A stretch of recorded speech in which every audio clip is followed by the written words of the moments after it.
Hello friends, all competition में आप सबका स्वागत है। जैसा कि आप जानते हैं कि हम लोग जीव विज्ञान यानी बायोलॉजी का चैप्टर वाइज सीरीज चला रहे हैं और वो भी वैसे क्वेश्चन का सीरीज चल रहा है दोस्तों, जिसमें सबसे पहले तो आपको जितने भी एनसीईआरटी एग्जाम्पलर से प्रश्न पूछे जाते हैं वो सारे के सारे एग्जाम्पलर क्वेश्चन जो है एक जगह किया गया है चैप्टर वाइज।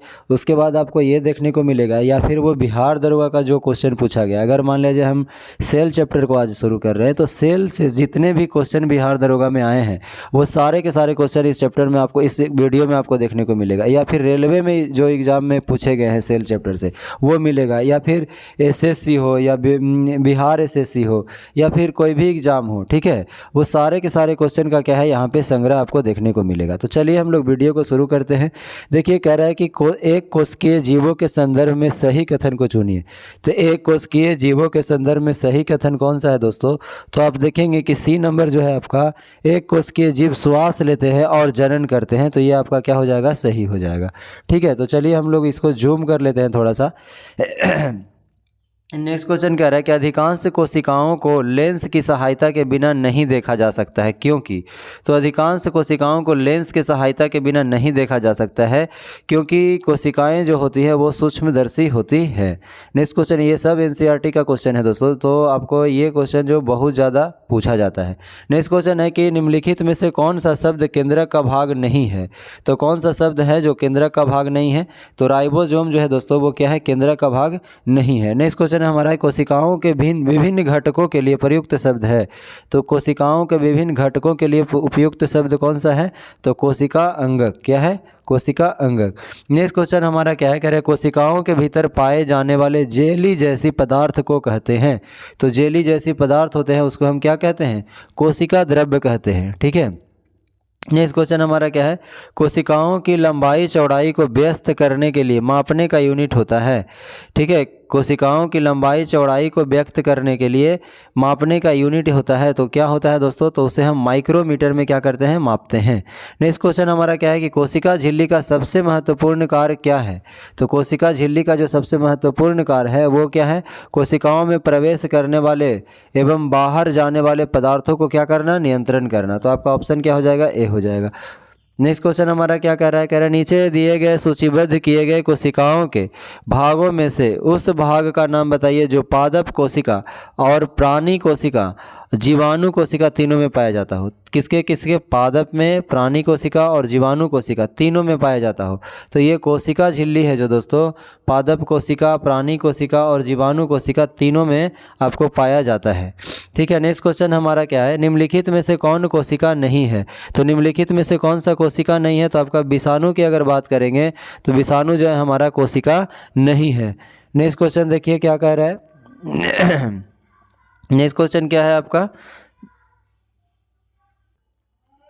तो क्या होगा? कपोल कोशिका में नहीं होता है। तो क्वेश्चन कह रहा है कपोल कोशिका में नहीं होता है। किसमें नहीं होता है दोस्तों? तो लवक में नहीं देखने को मिलता है। नेक्स्ट क्वेश्चन हमारा कह रहा है कि इनमें से कौन सा कार्य जो है राइबोसोम का नहीं है? तो कौन सा कार्य है वो राइबोसोम का नहीं है? तो देखिए तो आपको मिलाना है कि कौन कौन सा कार्य है जो राइबोसोम का नहीं है। तो देखिए कह रहा है, पहला कह रहा है कि यह प्रोटीन अणुओं के निर्माण में सहायता करता है। तो यह प्रोटीन अणुओं के निर्माण में सहायता करता है, तो ऐसा बिल्कुल नहीं है दोस्तों।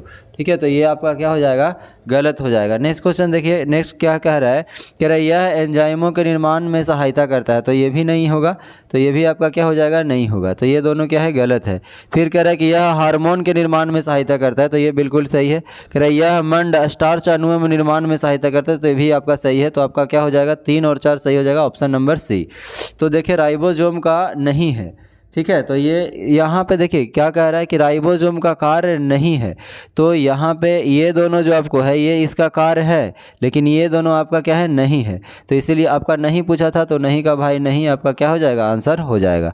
नेक्स्ट क्वेश्चन हमारा क्या कह रहा है कि कौन सा कोशिका अंगक कोशिका के अंदर विषैले पदार्थ एवं औषधियों को अबिश रहित करने की मुख्य भूमिका निभाता है।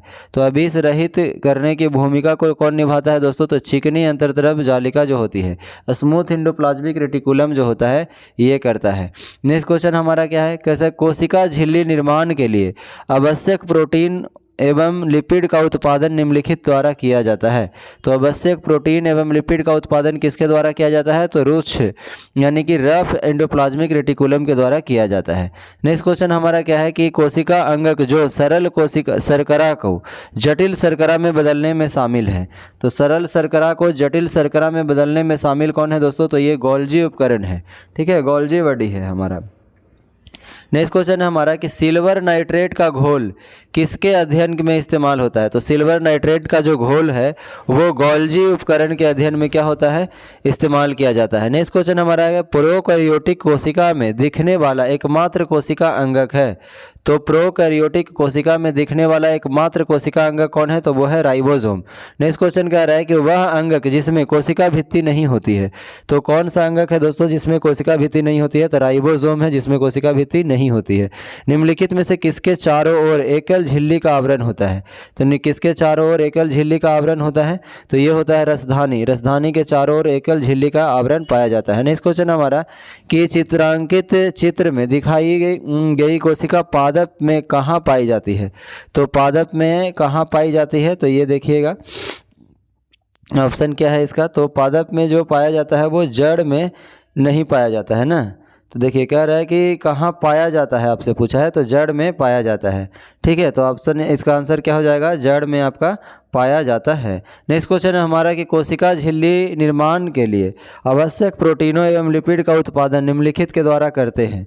तो किसके द्वारा? तो आवश्यक प्रोटीन एवं लिपिड का उत्पादन किसके द्वारा किया जाता है दोस्तों? तो ये रफ एंडोप्लाज्मिक रेटिकुलम यानी रुक्ष अंतर्द्रव्य जालिका के द्वारा किया जाता है। नेक्स्ट क्वेश्चन कह रहा है कि प्रोकैरियोटिक का अप्रभासित केंद्रक क्षेत्र कहलाता है। तो प्रोकैरियोटिक का अप्रभासित केंद्रक क्षेत्र कहलाता है। तो उसे क्या कहते हैं दोस्तों?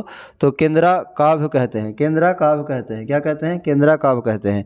नेक्स्ट क्वेश्चन है हमारा कि सिल्वर नाइट्रेट का घोल किसी एक के अध्ययन में इस्तेमाल होता है। तो सिल्वर नाइट्रेट का घोल किस एक के अध्ययन में इस्तेमाल होता है? तो गोल्जी उपकरण के अध्ययन में इस्तेमाल होता है। नेक्स्ट क्वेश्चन है हमारा कि कोशिका अंगक जो सरल शर्करा को जटिल शर्करा में बदलने में शामिल है। तो कोशिका अंगक जो सरल शर्करा को जटिल शर्करा में बदलने में शामिल है उसे हम क्या कहते हैं? अंतर्प्रवजालिका कहते हैं, एंडोप्लाज्मिक रेटिकुलम कहते हैं। नेक्स्ट क्वेश्चन क्या कह रहा है? कह रहा है कि केंद्रक के अलावा यह अंगक जिसमें डीएनए होता है। तो केंद्रक के अलावा कौन सा अंगक है जिसमें डीएनए होता है? तो माइटोकॉन्ड्रिया की बात करें तो केंद्रक के अलावा भी इसमें डीएनए पाया जाता है। नेक्स्ट क्वेश्चन हमारा क्या कह रहा है कि निम्नलिखित कथनों में विसंगत को चुनिए। यानी कि विसंगत को क्या करना है दोस्तों? विसंगत को आपको चुनना है। तो देखिए क्या होगा, डी नंबर में अगर आप देखेंगे तो डी नंबर में कह रहा है पादपों में कोशिका झिल्ली में काइटिन शर्करा होती है। तो पादपों में कोशिका झिल्ली में क्या होती है? काइटिन शर्करा होती है। ये आपका क्या है? विसंगत है। और बाकी तीनों ऑप्शन को आप पढ़ लीजिएगा। नेक्स्ट क्वेश्चन कह रहा है कि कौन सा कोशिका अंगक कोशिका के अंदर विषैले पदार्थ एवं औषधि को अबिश रहित करने में मुख्य भूमिका निभाता है। तो अबिश रहित करने में गोल्जी उपकरण जो है दोस्तों ये क्या करता है? मुख्य भूमिका निभाता है। नेक्स्ट क्वेश्चन है हमारा कि कोशिका में लिपिड अणुओं को निम्न द्वारा संश्लेषित किया जाता है। तो कोशिका को लिपिड अणुओं में निम्न द्वारा संश्लेषित किया जाता है। तो ये चिकनी यानी स्मूथ एंडोप्लाज्मिक रेटिकुलम के द्वारा क्या किया जाता है? संश्लेषित किया जाता है। नेक्स्ट क्वेश्चन हमारा कि नई कोशिका का निर्माण पूर्व स्थित कोशिका से होने की बात किसने बताई है? तो ये बिरचो के द्वारा बताया गया है दोस्तों कि नई कोशिका का निर्माण जो है पूर्व स्थित जो कोशिका होती है उसी से इसका निर्माण होता है। तो ये बिरचो ने बताया था। नेक्स्ट क्वेश्चन है हमारा कि निम्नलिखित में से कौन सा कथन गलत है? तो ये देखिए क्वेश्चन बिहार दरोगा में पूछा गया है। ठीक है, तो कौन सा कथन आपका गलत है दोस्तों? तो गलत कथन अगर आपसे पूछा जाए तो आपका आंसर क्या हो जाएगा कि माइटोकॉन्ड्रिया में ऑक्सीजन की सहायता से एसिटिक अम्ल का विघटन होता है। तो ऑप्शन नंबर ए आपका क्या है? गलत कथन दिया हुआ है। कह रहा माइटोकॉन्ड्रिया में ऑक्सीजन की सहायता से एसिटिक अम्ल का विघटन होता है। तो ऐसा नहीं होता है। नेक्स्ट क्वेश्चन हमारा क्या कह रहा है?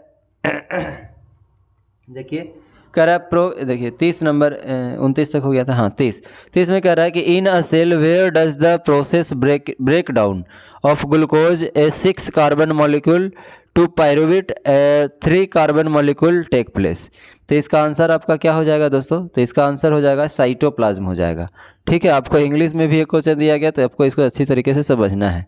नेक्स्ट क्वेश्चन हमारा क्या कह रहा है इनमें से किसका संबंध अंतर्द्रव्य जालिका से नहीं है, यानी एंडोप्लाज्मिक रेटिकुलम से कौन सा ऐसा है जिसका संबंध नहीं है। तो देखिए ये जो है सी नंबर अगर आप देखिएगा तो यहाँ कह रहा है यह ऊर्जा उत्पादन का स्थल होता है। तो बताइए ऊर्जा उत्पादन का स्थल कौन होता है? माइटोकॉन्ड्रिया होता है। तो ये दिया है एंडोप्लाज्मिक रेटिकुलम के बारे में, तो ये आपका क्या है? गलत आंसर है। तो यही आपका क्या हो जाएगा? आंसर हो जाएगा। नेक्स्ट क्वेश्चन है हमारा कि प्रोकैरियोटिक कोशिका में दिखने वाला एकमात्र कोशिका अंगक है। तो प्रोकैरियोटिक कोशिका में दिखने वाला एकमात्र जो कोशिका अंगक है दोस्तों वो कौन है? तो वो है हमारा राइबोसोम है।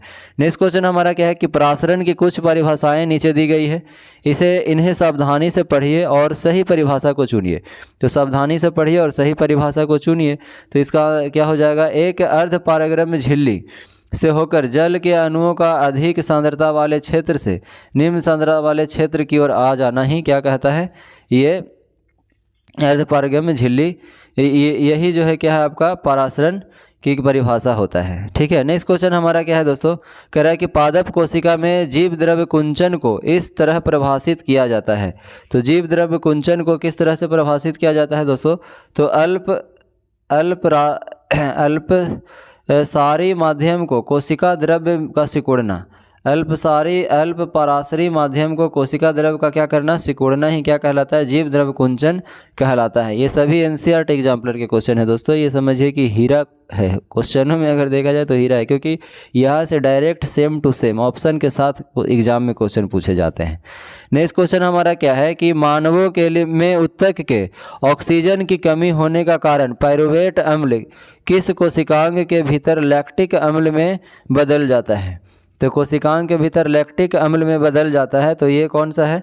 तो कोशिका द्रव्य की अगर हम बात करें तो ये क्या होता है कि पायरुवेट अम्ल जो है कोशिकांग के भीतर लैक्टिक एसिड में बदल जाता है। कौन है? तो कोशिका द्रव्य है। नेक्स्ट क्वेश्चन हमारा कह रहा है कि संकुचनशील प्रोटीन पाई जाती है। तो संकुचनशील जो प्रोटीन है वो किस में पाई जाती है? पेशियों में पाई जाती है। नेक्स्ट क्वेश्चन है कि गलत वाक्य को चुनना है। तो गलत वाक्य को चुनना है आपको, तो ध्यान दीजिएगा। यहाँ पे अगर डी की बात करिएगा तो मोनोएरा जगत के जीवों में सुस्पष्ट केंद्रक होता है। ये आपका क्या है? गलत कथन दिया गया है। नेक्स्ट क्वेश्चन क्या है? कह रहे हैं किस जीव के विशेषक पर किसका प्रभाव पड़ता है? किसी जीव के विशेषक पर किसका प्रभाव पड़ता है दोस्तों? तो ये आपका प्रभाव किसका? तो इसमें मात्रक और पैतृक दोनों के डीएनए पर प्रभाव पड़ता है। किस पे पड़ता है? तो मात्रक और पैतृक दोनों के डीएनए पर प्रभाव पड़ता है। नेक्स्ट क्वेश्चन देखिएगा। नेक्स्ट क्वेश्चन क्या कह रहा है? नेक्स्ट क्वेश्चन आपका कह रहा है कि किस कोशिका में मौजूद सबसे बड़ा, कह रहा है कि किसी कोशिका में मौजूद सबसे बड़ा कोशिकांग कौन सा होता है? तो किसी कोशिका में मौजूद सबसे बड़ा जो कोशिकांग होता है दोस्तों वो कौन होता है? तो अंतःद्रव्य जालिका जो होता है एंडोप्लाज्मिक रेटिकुलम की अगर बात करें तो यही क्या होता है? सबसे बड़ा कोशिकांग होता है। नेक्स्ट क्वेश्चन हमारा है कि निम्नलिखित में से किस कोशिकांग को कोशिका का प्रोटीन का कारखाना कहा जाता है?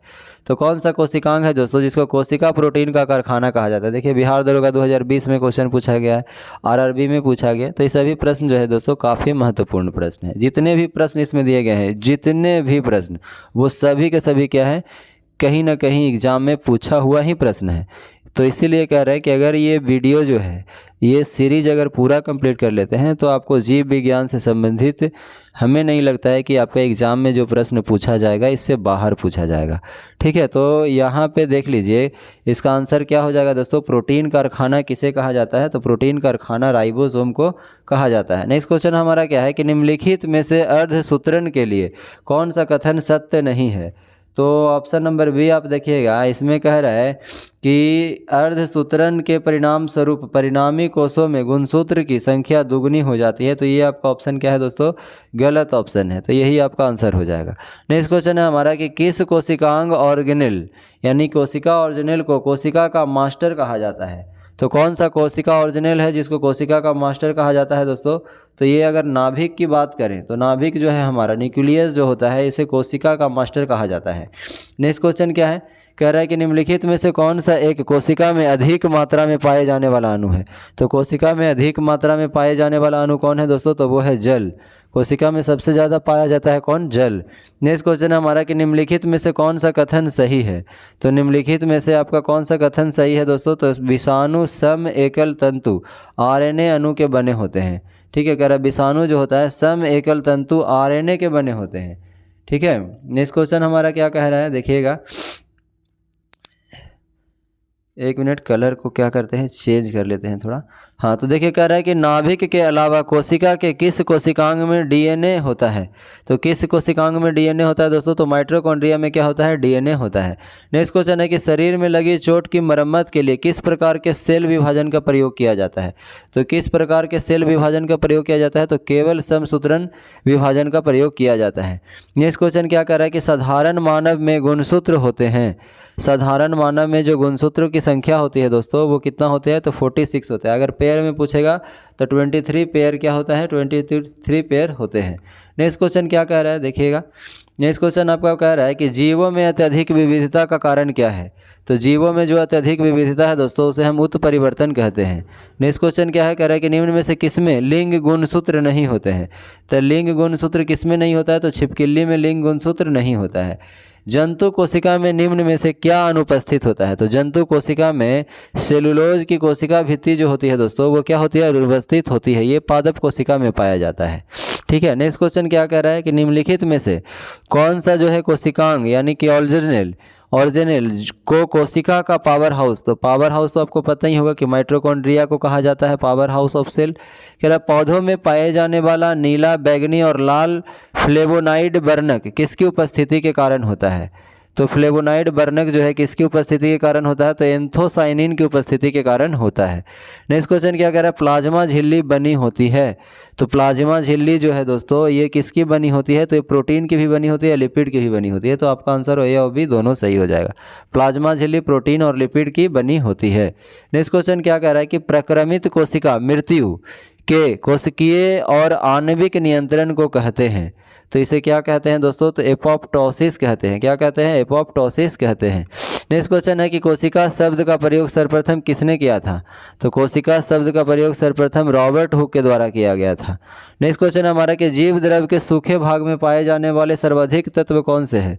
तो जीव द्रव के सूखे भाग में पाए जाने वाले जो सर्वाधिक तत्व है दोस्तों वो उसे हम प्रोटीन कहते हैं। नेक्स्ट क्वेश्चन क्या है कि तारक काय का खोज किसके द्वारा किया गया था। तो तारक काय का जो खोज है दोस्तों वो किसके द्वारा, तो बोवेरी के द्वारा। किसके द्वारा, बोवेरी के द्वारा किया गया था। नेक्स्ट क्वेश्चन है कि सर्वप्रथम जंतु कोशिका में राइबोसोम को किसने देखा था। सर्वप्रथम जंतु कोशिका में राइबोसोम को किसने देखा, तो ये जीई पैलेट के द्वारा। किसके देखा, राइबोसोम को जीई पैलेट के द्वारा देखा गया था। नेक्स्ट क्वेश्चन है हमारा कि मैसेंजर ऑफ ट्रैफिक सिग्नल किसे कहते हैं। तो मैसेंजर ऑफ ट्रैफिक सिग्नल जो कहते हैं वो गोल्जी काई को कहते हैं। किसके कहते हैं, तो गोल्जी काई को कहते हैं। नेक्स्ट क्वेश्चन है हमारा कि अंतःप्रद्रव जालिका की खोज किसके द्वारा किया गया था। तो अंतःप्रद्रव जालिका की खोज अंतः यानी कि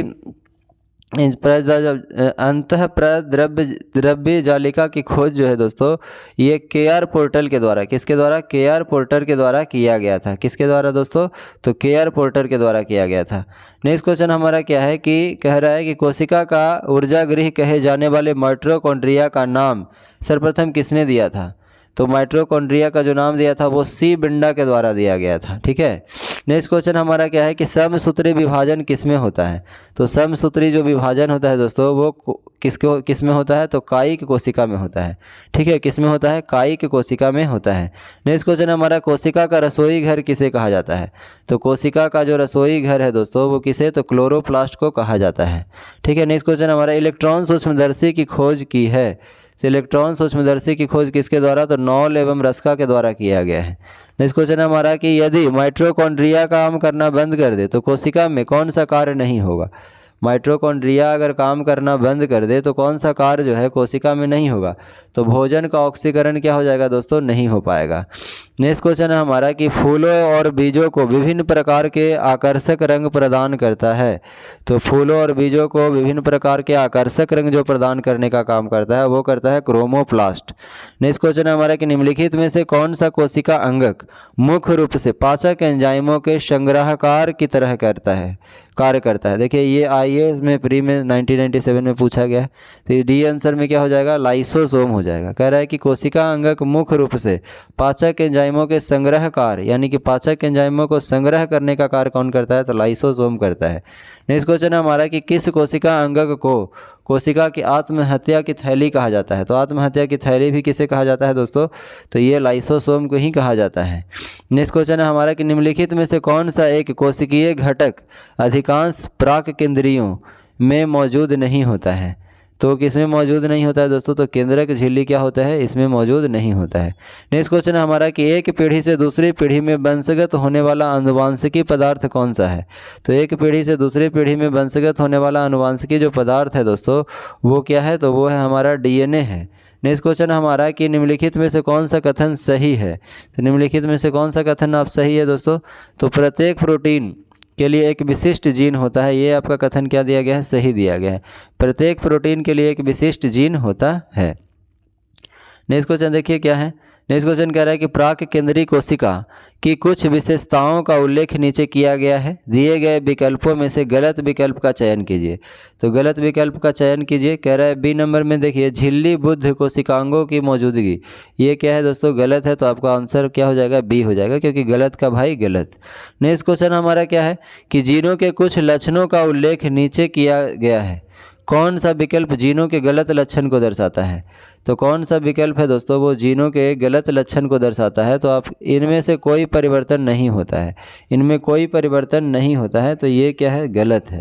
नेक्स्ट क्वेश्चन हमारा क्या कह रहा है कि पादप कोशिकाओं में मौजूद किसकी मात्रा संचलन को सुगम बनाने के लिए कोशिकाओं की संरचना में परिवर्तन कर देती है। तो इसका आंसर क्या हो जाएगा, जल। जरा पादप कोशिकाओं में मौजूद जल की मात्रा ही है जो क्या करती है, संचलन को सुगम बनाने में कोशिकाओं की संरचना में परिवर्तन कर देता है।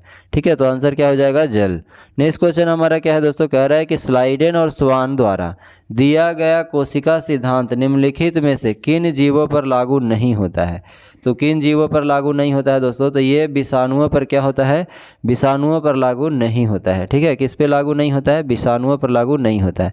नेक्स्ट क्वेश्चन कह रहा है कि एडीपी को एटीपी अणुओं में भंडारित और स्थानांतरित करने की प्रक्रिया में निम्नलिखित में से कौन सा खनिज महत्वपूर्ण भूमिका निभाता है। तो कौन सा खनिज में महत्वपूर्ण भूमिका, तो फास्फोरस जो है दोस्तों महत्वपूर्ण भूमिका निभाता है। नेक्स्ट क्वेश्चन है कि अपशिष्ट उत्पादों को पादप कोशिका के अंदर कहाँ संचित किया जाता है। तो अपशिष्ट उत्पादों को पादप कोशिका के अंदर कहाँ संचित किया जाता है, तो ये रसधानियों में क्या किया जाता है, संचित किया जाता है। नेक्स्ट क्वेश्चन है हमारा कि माइटोकॉन्ड्रिया को विलक्षण कोशिकांग क्यों माना जाता है। तो ये क्यों माना जाता है, क्योंकि इसमें राइबोसोम और डीएनए होते हैं। क्या होते हैं, इसमें राइबोसोम और डीएनए होते हैं। नेक्स्ट क्वेश्चन है हमारा कि इस प्रक्रिया का नाम बताइए जिसके द्वारा कोशिका झिल्ली को आर पार गैसीय विनिमय होता है। कोशिका झिल्ली के आर पार गैसीय विनिमय होता है, तो इसे क्या कहते हैं, विसरण कहते हैं। नेक्स्ट क्वेश्चन हमारा कि निम्नलिखित में से कौन से कोशिकांग केवल पादपों में पाए जाते हैं।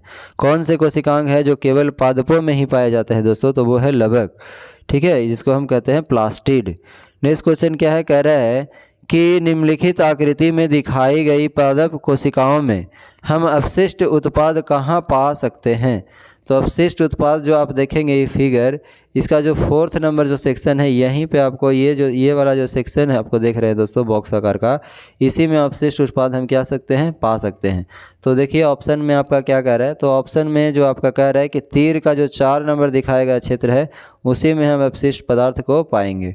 नेक्स्ट क्वेश्चन कह रहा है कोशिकाओं की यकृत कोशिकाओं में स्मूथ एंडोप्लाज्मिक रेटिकुलम के द्वारा कौन सा महत्वपूर्ण कार्य किया जाता है। तो इसके लिए क्या स्मूथ एंडोप्लाज्मिक रेटिकुलम जो है दोस्तों, इसके द्वारा जो स्मूथ कार्य कौन सा किया जाता है, स्मूथ एंडोप्लाज्मिक के द्वारा कौन सा कार्य किया जाता है, तो ये करता है औषधियों को विषों को निराविषीकरण यानी कि औषधियों और विष जो होता है उसको विष रहित करने का काम, यानी विष को दूर करने का काम करता है कौन? Smooth endoplasmic reticulum. Next question है हमारा कि चयनित पारागम्य झिल्लियाँ वे झिल्लियाँ हैं जो इनमें से किसको प्रवेश की अनुमति देती है? तो इनमें से केवल विलायक अणुओं परंतु विलेय अणुओं को नहीं, यानी कि केवल और केवल विलायक अणुओं को प्रवेश की अनुमति देती है और विलेय अणुओं को नहीं प्रवेश करने की अनुमति देती है। तो ये आपका ऑप्शन क्या है? सही है। नेक्स्ट क्वेश्चन हमारा क्या है कि which of the following cellular components is absent in most of the prokaryotics. ठीक है, तो कौन सा सेलुलर कंपोनेंट्स है जो मोस्टली क्या होता है कि एब्सेंट होता है प्रोकैरियोटिक कोशिका में? तो इसका आंसर आपका क्या हो जाएगा? न्यूक्लियर मेम्ब्रेन की बात करें तो ये क्या होता है? मोस्टली जो है एब्सेंट होता है। नेक्स्ट क्वेश्चन क्या है? नेक्स्ट क्वेश्चन आपका कह रहा है कि माइटोकॉन्ड्रिया में ऑक्सीजन की मदद से पाइरूवेट के विघटन के दौरान कार्बन के कितने अणु बनते हैं? तो कार्बन के कितने अणु बनते हैं दोस्तों? तो 3 अणु कार्बन के बनते हैं। नेक्स्ट क्वेश्चन है कि अनुवांशिकी सामग्री के वाहक है, तो अनुवांशिकी सामग्री के जो वाहक है दोस्तों वो कौन है? तो वो है हमारा जीन। जीन क्या है? अनुवांशिकी सामग्री के वाहक हैं। नेक्स्ट क्वेश्चन है कि ऊर्जा उत्पादन के दौरान ग्लूकोज का पाइरूवेट में विघटन कहाँ होता है?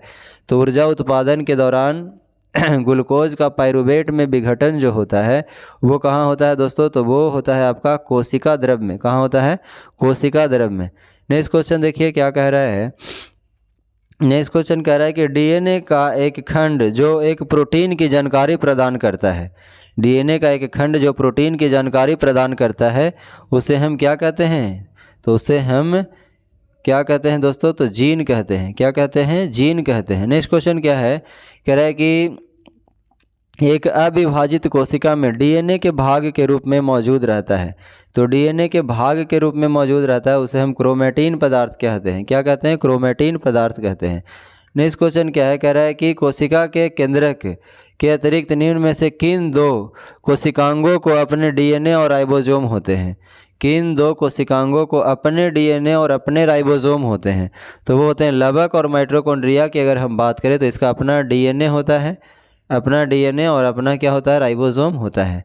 नेक्स्ट क्वेश्चन क्या है दोस्तों? कह रहा है कौन सा कोशिकांग विषाक्त पदार्थों और औषधियों के जहरीले प्रभाव को खत्म कर देता है? तो अभी पहले ये क्वेश्चन आया था, कुछ देर पहले ही ये क्वेश्चन हम लोग क्या किए हैं? पढ़े हैं दोस्तों।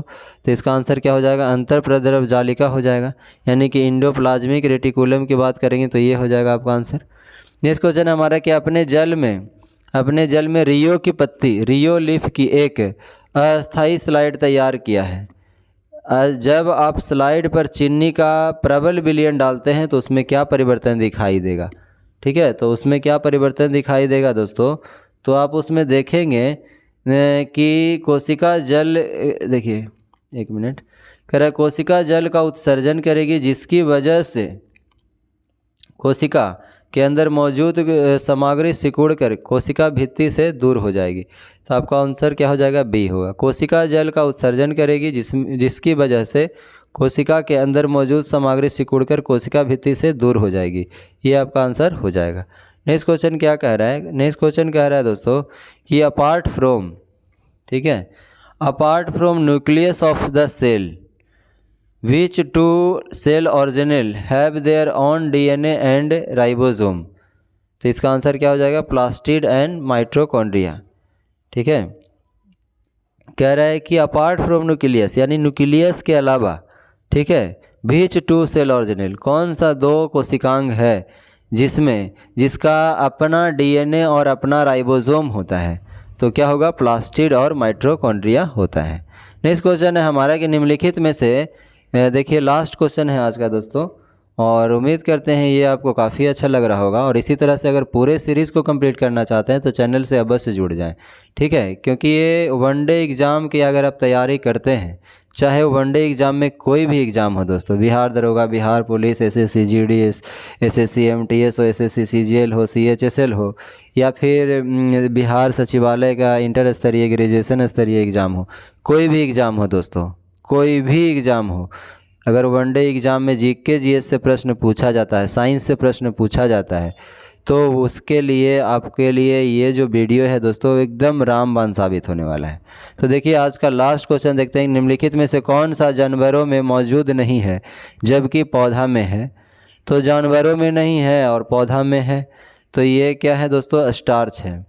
तो उम्मीद करते हैं ये वीडियो आपको काफ़ी अच्छा लगा होगा। अगर आप चैनल पे नए हैं तो चैनल को सब्सक्राइब कर लीजिए और बेल आइकन को दबा लीजिए, ठीक है। और दोस्तों को शेयर कर दीजिएगा तो मेरे लिए बहुत ही अच्छी बात होगी दोस्तों। धन्यवाद।